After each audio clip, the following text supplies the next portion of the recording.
ओम नमः शिवाय। YouTube channel मंत्रिक विज्ञान में आपका फिर से स्वागत है। आज हम बात करेंगे कि देवी देवता पहाड़ों पर ही क्यों अपना निवास बनाए हुए हैं। आपने देखा होगा जितने भी देवी देवता हैं उनका स्थान पहाड़ों में पाया जाता है।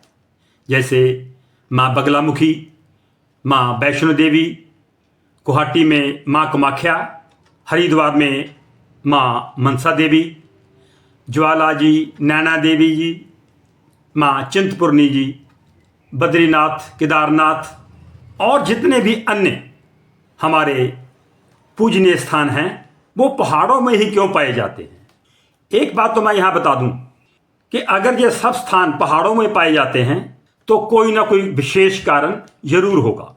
वही विशेष कारण आज हम आपके साथ डिस्कस करने जा रहे हैं। पहाड़ों को धरती का मुकुट माना जाता है। देवी देवताओं के लिए एकांत में साधना करने का एक उपयुक्त स्थान माना जाता है। पहाड़ों को शक्ति और ऊर्जा का प्रतीक माना जाता है, इसलिए उन्होंने अपने निवास स्थान को पहाड़ों को चुना है। पहाड़ एकांत और शांत होते हैं जो ध्यान और साधना के लिए बहुत ही उत्तम माने जाते हैं। इसलिए देवी देवताओं ने पहाड़ों को अपना स्थान चुना है। देवी देवताओं को यह ज्ञात था कि आगे आबादी बढ़ेगी, समतल स्थान है, वहां पे लोगों का आना जाना रहना होगा और देवी देवताओं को वहां रहने में दिक्कत होगी। पहाड़ों में जल्दी जल्दी निवास स्थान नहीं बनेंगे। जो एकांत रहेगा और शांत रहेगा, जो उनकी भक्ति के लिए एक अच्छा माहौल होगा। ऐसे आपने सुना होगा कि माता पार्वती को पर्वतराज हिमालय की पुत्री माना जाता है, इसलिए पहाड़ों को देवी का स्थान माना जाता है। पहाड़ों की ऊंचाइयों पर वातावरण शांतिपूर्ण और आत्मा के विकास के लिए अनुकूल होता है। साधक या भक्त उन्हें ध्यान और तपस्या के लिए चुनते हैं। यहां तक कि धार्मिक ग्रंथों में कई बार पहाड़ों को संगीत की ध्वनि का स्थान भी माना जाता है। पहाड़ों पर, ऊंचाइयों पर शक्ति स्थल इसलिए बने हैं कि जो भी आदमी आए, कुछ मेहनत करके आए, जिसके मन में कोई श्रद्धा होगी वही आएगा, बगैर श्रद्धा के यहां कोई नहीं आएगा।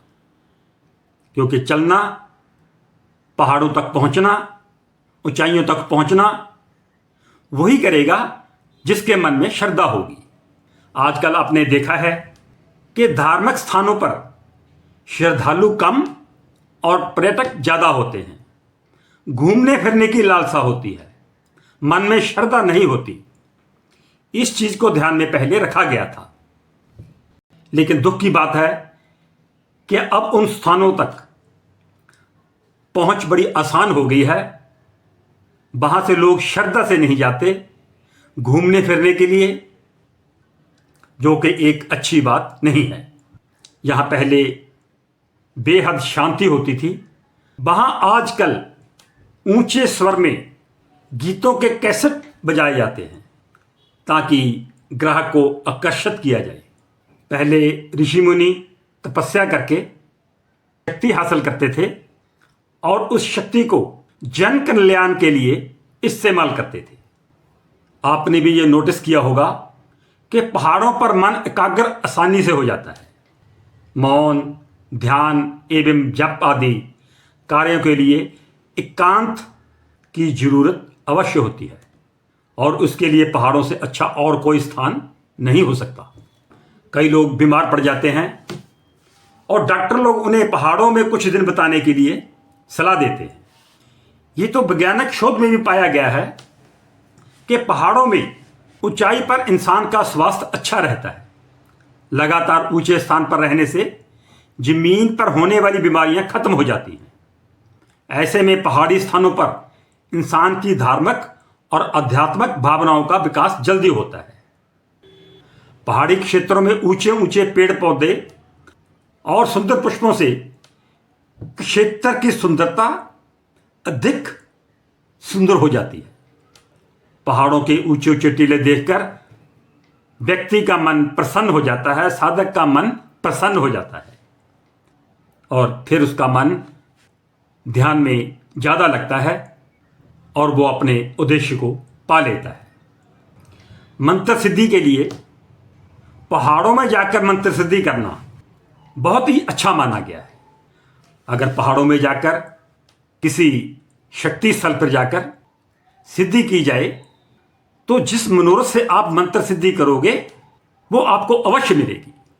जहां मैं आपको एक बात बता दूं, देवी देवताओं को उनकी आध्यात्मिक शांति और अलौकिक रूप के कारण ही पूजा जाता है।